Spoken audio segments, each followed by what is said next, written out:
सभी हमारे नागरिकगण, हमारे शहीदों के परिवारों के परिवारजन, हमारे सेनाओं के और पुलिस के नौजवानों, अधिकारीगण, पत्रकार छायाकार मित्रों, जैसा आज हमको मालूम है कि देश और दुनिया में अपने देश का 75वां गणतंत्र दिवस 26 जनवरी का ये कार्यक्रम, इसमें सब और इस समय लोग इस उत्सव को मना रहे हैं। ये 75वां गणतंत्र दिवस 26 जनवरी 1950 को देश में पहला गणतंत्र दिवस मनाया गया। हमको जैसे ध्यान में है कि देश की आजादी तो 15 अगस्त 1947 को हमको मिल गई थी, लेकिन आजादी में हम स्वतंत्र हुए थे। पराधीनता, प्रतंत्रता की बेड़ियां हमने तोड़ी थी, अंग्रेज का शासन समाप्त हुआ था, लेकिन हमको हमारा लोकतंत्र और गणतंत्र, ये हमारे संविधान ने डॉक्टर बाबा साहब अम्बेडकर जी के द्वारा 26 नवंबर 1949 को यह गणतंत्र दिवस का एक प्रकार से संविधान का प्रारूप तैयार हो गया था, लेकिन इसको लागू किया गया 26 जनवरी 1950 को। देश में लोकतंत्र आया, देश में गणतंत्र आया। ये दो अलग अलग शब्द हैं मित्रों, समझने की जरूरत है कि लोकतंत्र, डेमोक्रेसी, दुनिया के कुछ देश इस शासन व्यवस्था से परिचित है। शासन तंत्र अलग अलग प्रकार का है। दुनिया के कुछ देश गणतंत्र हैं, रिपब्लिक हैं। जहां तक लोकतंत्र का विषय है, वहां राष्ट्राध्यक्ष का चुनाव नहीं होता, बल्कि शासन अध्यक्ष का चुनाव होता है। उदाहरण के तौर पर इंग्लैंड। और जो केवल गणतंत्र होता है, वहां राष्ट्राध्यक्ष और शासन अध्यक्ष एक ही होता है, उसी का चुनाव होता है, वही शासन करता है, जैसे अमेरिका। लेकिन हमारे संविधान निर्माताओं ने इन बातों का ध्यान रखा कि इंग्लैंड से लोकतंत्र प्राप्त किया, अमेरिका से गणतंत्र प्राप्त किया, और हम लोकतांत्रिक गणतंत्र बने। हमारे यहां जो शासनाध्यक्ष है और राष्ट्राध्यक्ष है, राष्ट्रपति जी का भी चुनाव होता है और प्रधानमंत्री जी का भी चुनाव होता है। इंग्लैंड की तरह राजा या रानी हमारे यहां परंपरागत वंशागत राज्य नहीं करते हैं, और अमेरिका की तरह केवल प्रेसिडेंशियल फॉर्म, वहां प्रधानमंत्री नहीं होता। वो दोनों ही शक्तियां एक ही हाथ में होती हैं। हमने सोच समझ करके अपने देश में दोनों व्यवस्थाओं का चेक एंड बैलेंस रखा। यहां जनता का भी शासन है, यहां संविधान का भी शासन है। कभी कभी जनता के शासन में कुछ बातें जनहित के विरुद्ध में भी कई बार शासन अध्यक्ष ले सकते हैं, लेकिन हमारा संविधान उन चीजों का बैलेंस रखता है। चेक एंड बैलेंस के कारण से लोकतंत्र और गणतंत्र मिलकर के ये भारतवर्ष का अनूठा एक शासन तंत्र है। इस बात को हमको ध्यान रखना चाहिए भाइयों बहनों। देश हमारा आजाद हुआ। आजादी के बाद हमारे यहां के, चाहे वो प्रतिभाशाली वैज्ञानिक थे, हमारा अन्नदाता किसान है, मेहनतकश कामगार है, हमारे देश की जनता ने मिलकर के इस देश को दुनिया की एक बहुत बड़ी शक्ति और ये बनाया है। इस स्वतंत्रता सेनानियों को भी आज के इस दिन, जिन्होंने देश की आजादी के अंदर भाग लिया, और चाहे उसके बाद 1962 में, 1965 में, 1971 में कारगिल युद्ध में हमारे कितने ही वीर सैनिक शहीद हुए, मैं आज इस अवसर पर उन सब के चरणों में अपनी श्रद्धांजलि अर्पित करता हूं। आज का यह अवसर मेरा सौभाग्य है कि करनाल में पहली बार गणतंत्र दिवस मनाने का मुझे अवसर मिल रहा है। करनाल की धरती, करनाल के लोग मेरे प्रिय लोग हैं। ये दानवीर कर्ण की धरती बहुत कुछ अपने आप में समेटी हुई है। यहां पर दानवीर कर्ण का इतिहास के बारे में तो हम जानते ही हैं। आज भी हरियाणा में और देश में प्रगति के रास्ते पर चलने वाला, चाहे वो किसान हो, गेहूं का किसान हो, गन्ना का किसान हो, चाहे एनडीआरआई का संस्थान हो, इन सब के माध्यम से हम देश की सेवा कर रहे हैं। हमारी बेटी कल्पना चावला एक वैज्ञानिक, एक अंतरिक्ष वैज्ञानिक के नाते से उसने अपनी जान बाजी पर लगाकर और देश के इस स्पेस के मिशन में आगे बढ़ने का काम किया। वो भी एक स्मरणीय इस प्रकार का एक काम रहेगा हमेशा। हमारे यहां विश्वविद्यालय, चाहे वो पंडित दीनदयाल जी उपाध्याय का यानी मेडिकल विश्वविद्यालय हो, अथवा महाराणा प्रताप जी के नाम से अंजन थली में हमने और बागवानी का विश्वविद्यालय बनाया हो, इसके माध्यम से भी अपने प्रदेश की और देश की सेवा कर रहे हैं। भाइयों बहनों, आज का ये गणतंत्र दिवस हमारे लिए एक बहुत बड़ा उमंग का विषय है, उत्साह का विषय है, स्वाभिमान और सम्मान का विषय है। संस्कार भी इसमें हमको मिलता है। अपने निजी स्वार्थों से ऊपर उठकर देशभक्ति, राष्ट्रभक्ति के नाते से हम अपने आप को आगे बढ़ाते हैं। भाई बहनों, इस नाते से जो देश का गणतंत्र ये 1950 में लागू तो हुआ, लेकिन वर्षों तक इस गणतंत्र का आभास हमारे देश की जनता को हो नहीं पाया। अगर ये जनता का शासन है, जनता द्वारा है, जनता के लिए है, कहने को सब कहा गया, लेकिन प्राचीन समय से यानी देश की आजादी के बाद लगभग 60 साल तक हमारे देश के लोगों को गणतंत्र का लाभ नहीं हुआ, बल्कि यहां भी एक परिवार के नाते से इस देश की शासन व्यवस्था को फंसा कर रखा गया। ये तो संयोग है कि उस परिवार का जो शासन के नाते से वर्चस्व बना हुआ था, 1975 और 1977 के बीच में जो आपातकालीन लगी, उस आपातकालीन के अत्याचारों ने, उन अत्याचारों ने देश की जनता को जागरूक किया और पहली बार वास्तव में गणतंत्र क्या होता, जनता की भागीदारी क्या होती है, जब शासन व्यवस्था बदली, तब इस गणतंत्र का लोगों को आभास हुआ कि देश में शासन की व्यवस्था के माध्यम से हम अपना भविष्य ये बना सकते हैं। तो इस प्रकार से जो ये कांग्रेस का जो वंशागत राज था, उसको समाप्त करने की परंपरा ये उस समय शुरू हुई है। भाइयों बहनों, लगातार देश ने प्रगति की। इन 76 वर्षों में देश के अंदर कृषि के नाते से यानी हरित क्रांति हुई। देश के सारे यानी जनता को उसका भरण पोषण करने का काम विशेष तौर पर हरियाणा और पंजाब, उत्तरी भारत से के किसानों ने करके दिखाया। देश के अंदर उन्नत प्रौद्योगिकी, इसका भी बहुत विकास और विस्तार हुआ। हमारे यहां मिसाइलें बनने लगी। सूर्ययान आदित्य का जो हमने L1 का एक सूर्य की परिक्रमा करने के लिए जो वैज्ञानिकों ने इतना बड़ा उपक्रम किया, इसी प्रकार चंद्रयान के नाते से दक्षिणी ध्रुव के ऊपर पहली बार भारत द्वारा भेजा गया चंद्रयान, और वो आज भी चंद्रमा की फोटो ले रहा है। तो इस प्रकार से देश ने 70 साल में बहुत उन्नति की है और उस उन्नति के माध्यम से हम आज निरंतर आगे बढ़ रहे हैं। अगर मैं पिछले 10 वर्षों की बात करता हूं तो इस देश की एकता अखंडता को मजबूत करने के लिए बहुत से पग उठाए गए। कश्मीर देश का अभिन्न अंग बने, इस नाते से 370 को अनुच्छेद 370 को समाप्त किया, 35A को समाप्त किया, सर्जिकल स्ट्राइक ये करनी पड़ी, 3 तलाक का वो काला कानून उसको समाप्त कराया गया, नागरिकता संशोधन कानून इसको लागू किया गया, नेशनल एजुकेशन पॉलिसी ये बनाई गई है ताकि हमारा विद्यार्थी पढ़ाई के समय से ही उसके राष्ट्रीय विचार किस प्रकार वो ओतप्रोत होता है, गुलामी की मानसिकता से छुटकारा पाने के लिए कई काम किए गए।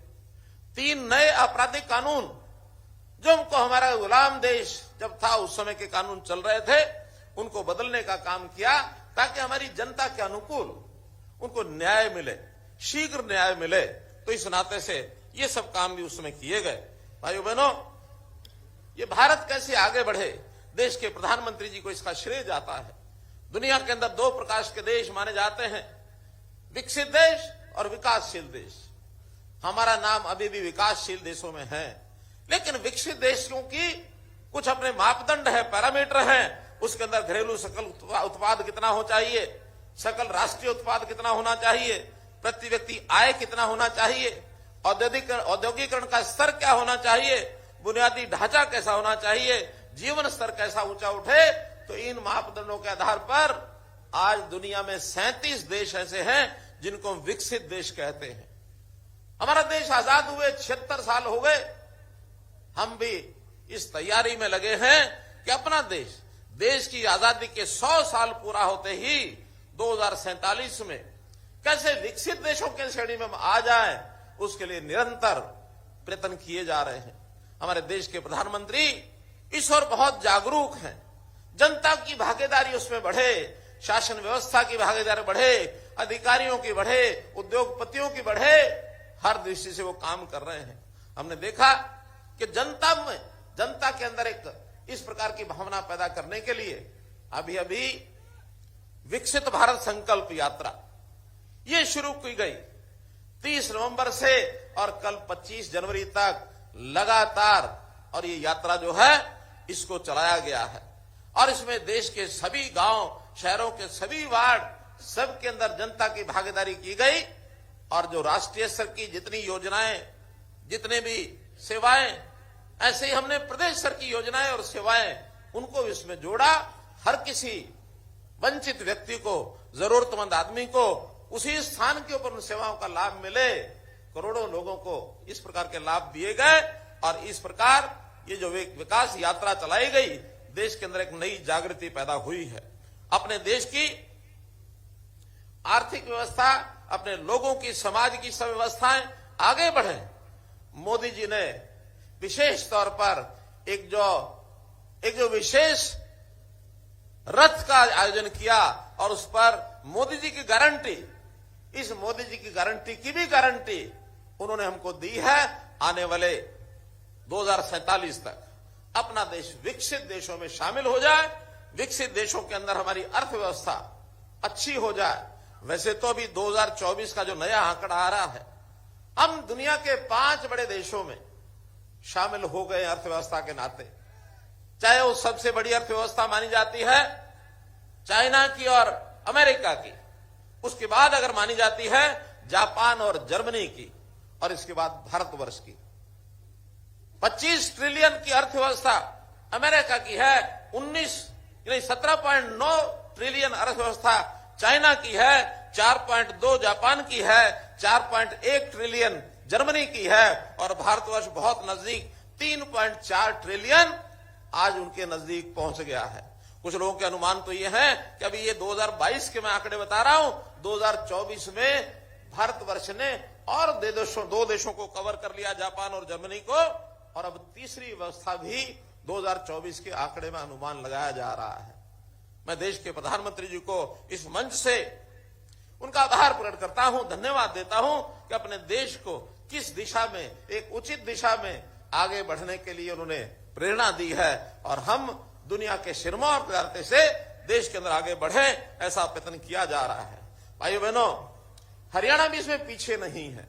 हरियाणा में अपने स्तर पर पिछले 9 वर्षों में बेहतरीन रिकॉर्ड ये बनाए हैं, और बेहतरीन रिकॉर्ड्स में कई प्रकार की योजनाएं, व्यवस्थाएं तो देश के दूसरे प्रांत वो भी हमारा अनुसरण कर रहे हैं कि कैसे वो आगे बढ़ें। विशेष तौर पर हमने शिक्षा में मापदंड एक रखा, एक मैपिंग कराई कि 20 किलोमीटर के अंदर एक कॉलेज अवश्य होना चाहिए, जहां हमारे बच्चे बच्चियां वो पढ़ाई के लिए जा सकें। किसी भी बेटा बेटी को 10 किलोमीटर से ज्यादा और वो सफर न करना पड़े, ताकि सुविधा पूर्वक अपनी शिक्षा घर के नजदीक वो ले सकें। सरकारी स्कूल के बच्चों को 5 लाख टेबलेट दिए। आज विज्ञान के युग में आईटी के माध्यम से उनकी शिक्षा घर बैठे वो हो सके। कोविड का ऐसा समय था जिसने इस उपलब्धि को हमारे से कराया है।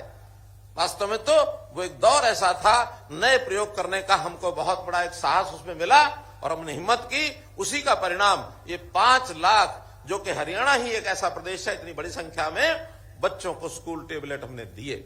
इसी प्रकार संस्कृति मॉडल स्कूल सामान्य स्कूलों को संस्कृति मॉडल स्कूल में बदला जाए। अभी 500 संस्कृति मॉडल स्कूल चल रहे हैं और ये गति हर वर्ष धीरे धीरे बढ़ेगी ताकि अच्छी शिक्षा का प्रबंध हम सरकारी स्कूलों में करा सकें। इसी प्रकार मैं स्वास्थ्य की यदि बात करता हूं, हमने चाहे एलोपैथी हो चाहे आयुर्वेद हो, हर दृष्टि से स्वास्थ्य की जितनी व्यवस्थाएं, इंफ्रास्ट्रक्चर, इसको आगे बढ़ाया है। हमने घोषणा की थी कि हर जिले में एक मेडिकल कॉलेज होना चाहिए।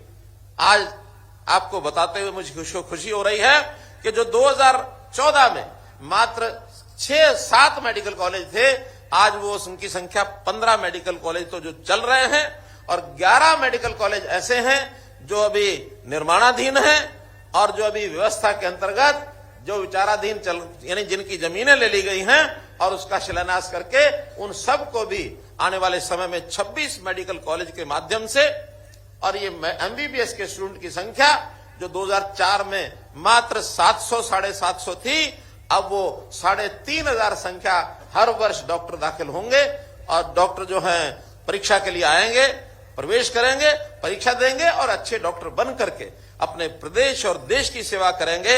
आवश्यकता पड़ने पर बहुत से डॉक्टर विदेश जाने की इच्छा रखते हैं, विदेश भी जा सकते हैं।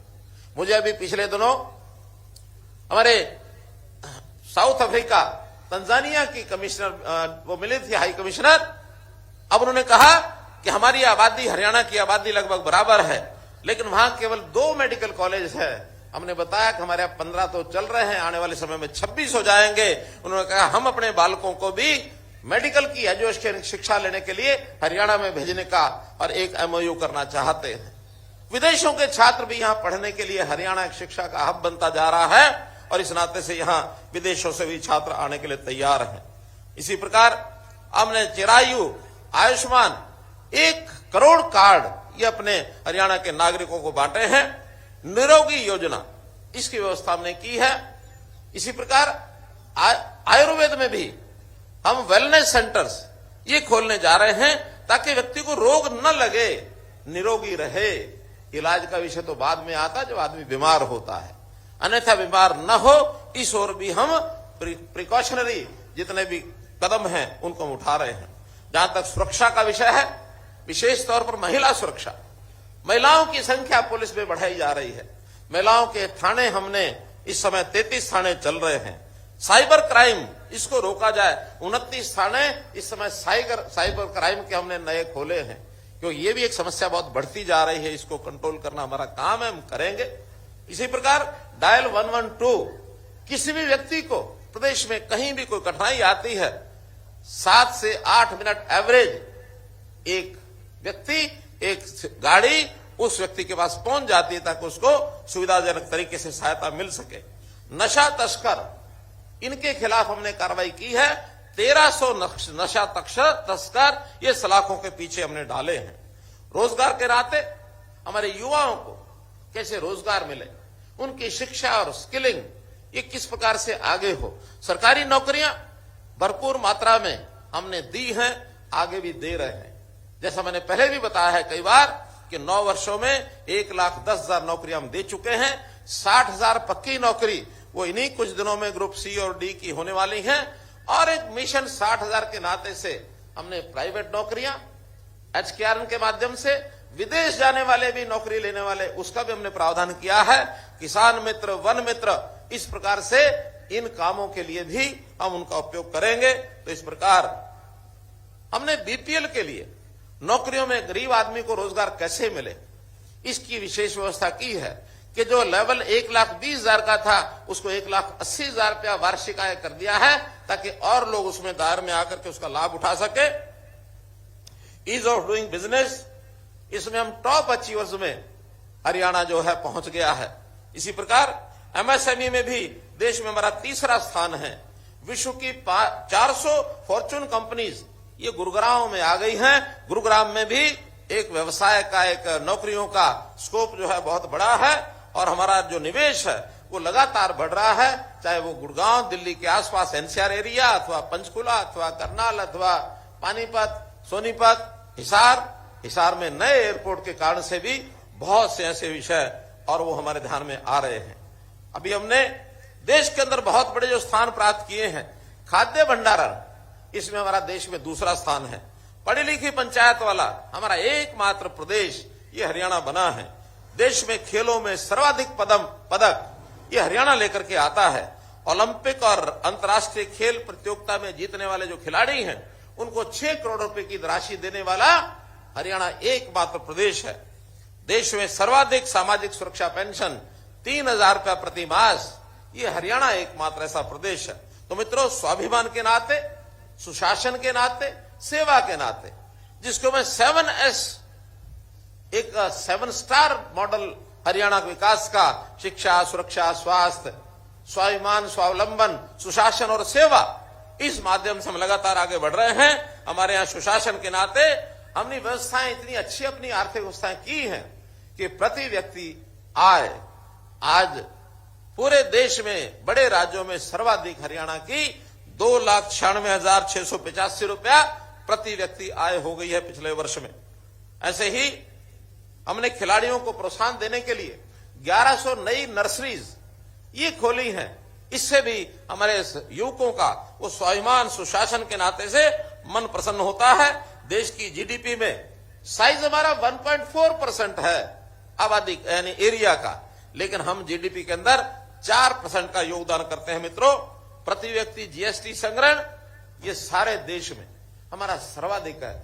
आज 35,000 रुपया जो सर्वाधिक है हमारा प्रति व्यक्ति जीएसटी कलेक्शन होता है। हम अपने देश का और केंद्र के नाते केंद्र सरकार को भी उसका 50% का हिस्सा हमको देना होता है, वो भी हम बखूबी उसमें बहुत बड़ा कंट्रीब्यूशन ये सब कर रहे हैं।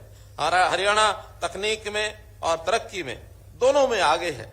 हरियाणा का जवान सेना में आगे है, हरियाणा का किसान खेती में आगे है, हरियाणा का पहलवान खेलों में आगे है। इन्वेस्टमेंट से लेकर इनोवेशन तक हर क्षेत्र में हम आगे हैं। हम देश को आगे ले जाने में अपना भरपूर योगदान दे रहे हैं। भाइयों बहनों, गणतंत्र का अर्थ होता है कि जनता की भागीदारी और जनता को उसके घर बैठे सेवाएं देना। हमने परिवार पहचान पत्र बनाकर जनता के घर तक पहुंचने का जो कार्यक्रम किया है, ये है हरियाणा में वास्तव में लोकतंत्र। लोकतंत्र केवल कहने का विषय नहीं है। लोकतंत्र में, गणतंत्र में, गण यानी जनता, तंत्र माने शासन। लोकतंत्र में भी लोक यानी जनता, यंत्र माने शासन। तो वास्तव में लोगों की भागीदारी, उनके घर तक पहुंचने का हमारा जो काम, इसके लिए हमने बहुत से जो कार्यक्रम किए हैं। हमने पंचायतों को और अधिक दिए हैं, अधिकार दिए हैं, और पंचायतों में शुचिता लाने के लिए ई टेंडरिंग की हमने व्यवस्था की है। किसानों को मुआवजा, फसल के पैसे उसके घर में, उसके खाते में पहुंच जाए। वास्तव में यही तो गणतंत्र है, उसको धक्के ना खाने पड़े। इसी प्रकार लालडोरा मुक्त गांव, शहरी दुकानदारों को मालिकाना हक, यही तो गणतंत्र है। गणतंत्र की परिभाषा में मैं कहूंगा कि गांव के लोग और शहर के लोग आज दफ्तर, दरखास्त और दस्तावेज तीनों को खत्म कर दिया है। सब व्यवस्थाएं ऑनलाइन कर दी हैं। अपने घर बैठे सब सेवाओं का लाभ उठाएं, यही तो गणतंत्र है। आखिर लोग दफ्तरों के धक्के ना खाएं, योजनाएं और सेवाएं घर तक पहुंचे, यही तो गणतंत्र है। मेरे लिए अंत्योदय यह भी एक गणतंत्र है, ताकि पंक्ति में खड़ा अंतिम व्यक्ति उसका सेवा ये पहले की जा सके।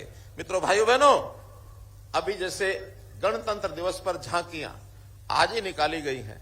मुझे आपको बताते हुए बड़ी खुशी हो रही है कि पिछले लगातार 3 वर्षों में, क्योंकि वहां झांकियों का चयन होता है, सारे देश में बढ़िया थीम, बढ़िया योजना को लेके आने वाली झांकी, उसी को शामिल किया जाता है। और हमने पिछले 2022 में अपने खेलों के माध्यम से खिलाड़ियों का प्रदर्शन, इसकी झांकी हमारी सिलेक्ट हुई। 2023 में हमारी गीता जयंती की झांकी, अंतर्राष्ट्रीय गीता जयंती, जो विश्व एक प्रकार से प्रसिद्ध ऐसा कार्यक्रम बन गया है, उसकी झांकी हमारी सिलेक्ट हुई। और इस बार आज भी हरियाणा की एक झांकी सिलेक्ट हुई, और जो उसमें परिवार पहचान पत्र की हमारी जो सेवा है, ये सिलेक्ट की गई और इसको देश और दुनिया के सामने रखा गया कि हरियाणा में इस प्रकार का कार्यक्रम चलाया गया है। भाई बहनों, एक विषय का अगर मैं उल्लेख नहीं करता हूं तो शायद मेरी बात अधूरी रह जाएगी, और वो है अभी अभी अयोध्या में प्रभु श्री रामचंद्र जी का जो मंदिर और वहां जो प्राण प्रतिष्ठा की गई 22 जनवरी को, जिसका देश भर में एक उल्लास, एक राम राम की जो एक मन में भावना, राम राज्य की कल्पना, ये सब की गई है। अगर मैं इसको अपनी शासन व्यवस्था के साथ जोड़ता हूं तो हमने तो जब से शुरू किया तब से राम राज्य की धारणा अवधारणा को ध्यान में रखते हुए और किस प्रकार से उसमें यानी राम राज्य के सिद्धांत ग्राम स्वराज्य, इसके लिए हमने काम किया। महिलाओं को 50% का प्रतिनिधित्व हमने दिया। गांव में अपने आप अपनी शासन व्यवस्था वो चलाएं, ये हमने किया। हमने राम राज्य का सिद्धांत प्राण जाए पर वचन न जाए, जो हमने कभी भी कहा उसको पूरा किया, जो नहीं कर पाते उसको कहते भी नहीं है। इसलिए हमारा वचन जो होता है पक्का होता है, समय उसमें लग सकता है, क्योंकि बाधाएं डालने वाले बहुत लोग डालते हैं। नौकरियों की बात जब हम करते हैं, व्यवस्थाएं बनाते हैं, लेकिन एक गैंग हरियाणा में भर्ती रोको गैंग और इसके पीछे की जो ताकतें हैं वो हमारी इस बातें अच्छे आगे बढ़ ना जाए, उनको भय लगता है कहीं ना कहीं कोर्ट में जाकर इधर उधर जाकर उसके व्यवधान डालने में वो काम करते हैं। वरना हम पारदर्शी तरीके से ये सब काम करते हैं।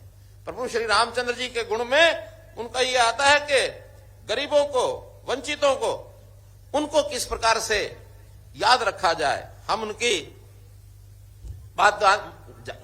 बात को जानते हैं, जैसा कि जिस प्रकार से शबरी के पास वो गए, शबरी के बेर, ये कहानी हमने सुनी है। निषाद राज को उन्होंने अपना मित्र बनाया, गरीब परिवारों के अंदर जाकर के किस प्रकार से अपने संबंध बनाते थे।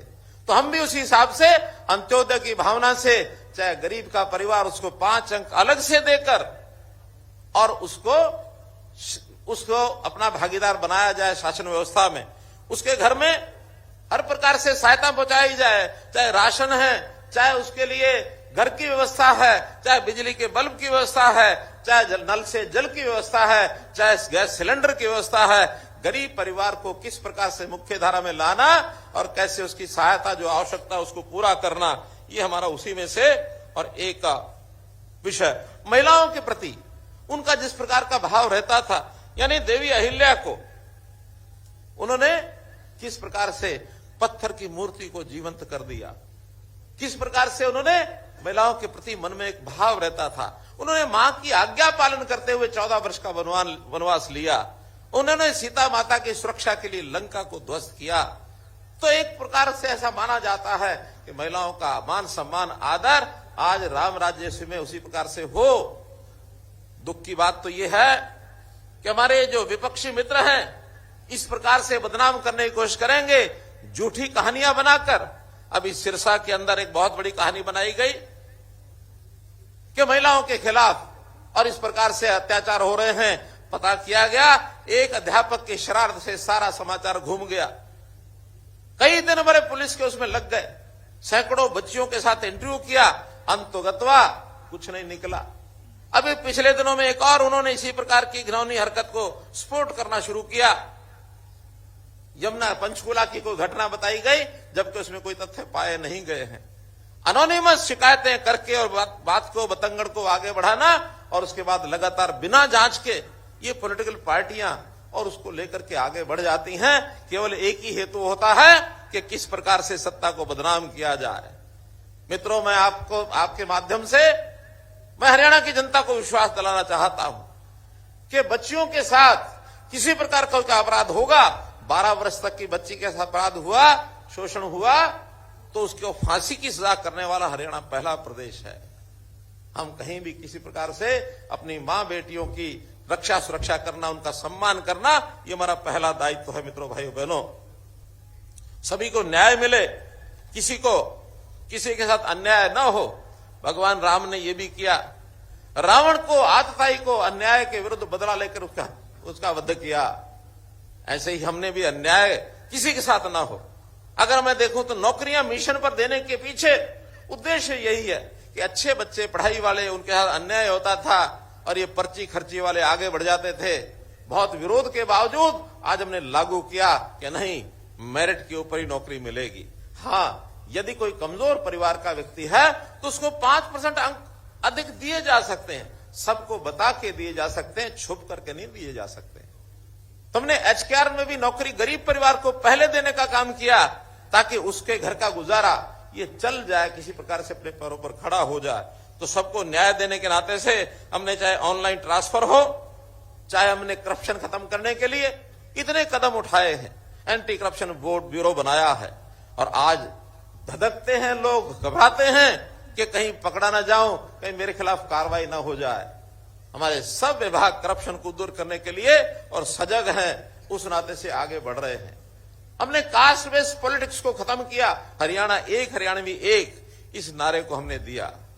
हमने क्राइम को खत्म करने के लिए हमारे पुलिस विभाग के लोग, अन्य एजेंसियों के लोग लगातार काम कर रहे हैं, जिसके ऊपर कोई समझौता कभी किया नहीं जाएगा। तो भाइयों बहनों, हरियाणा भी जो है इस नाते से पिछले 9.5 साल में अपने एक प्रकार से आगे बढ़ने की जो हमारे एक संकल्प है उसको लेकर के आगे चल रहे हैं। हाँ, आज के दिन मैं कुछ घोषणाएं भी करना चाहता हूं, छोटी बड़ी कुछ भी हो सकती है जनता के लाभ के लिए, जिसके अंदर सबसे पहले तो मकान के नाते से प्रधानमंत्री आवास योजना के बाद हमने मुख्यमंत्री शहरी आवास योजना के अंतर्गत एक विज्ञापन के माध्यम से लोगों से 2 प्रकार की उनकी इच्छा पूछी है। कोई प्लॉट सरकारी सहायता के माध्यम से, कुछ पार्टिसिपेशन प्लॉट होल्डर का होगा, कुछ सरकार का होगा, उस नाते से। और 1 लाख के लगभग लोगों ने अप्लाई किया है कि हमको प्लॉट छोटा मिल जाए, जो बेघर लोग हैं, गरीब लोग हैं। ऐसे ही मकान के नाते एक छोटा फ्लैट मिल जाए, ऐसे भी इतने ही लोग हैं जिन्होंने अप्लाई किया है। तो 1 फरवरी से 11 शहरों की उस योजना का पहला चरण है।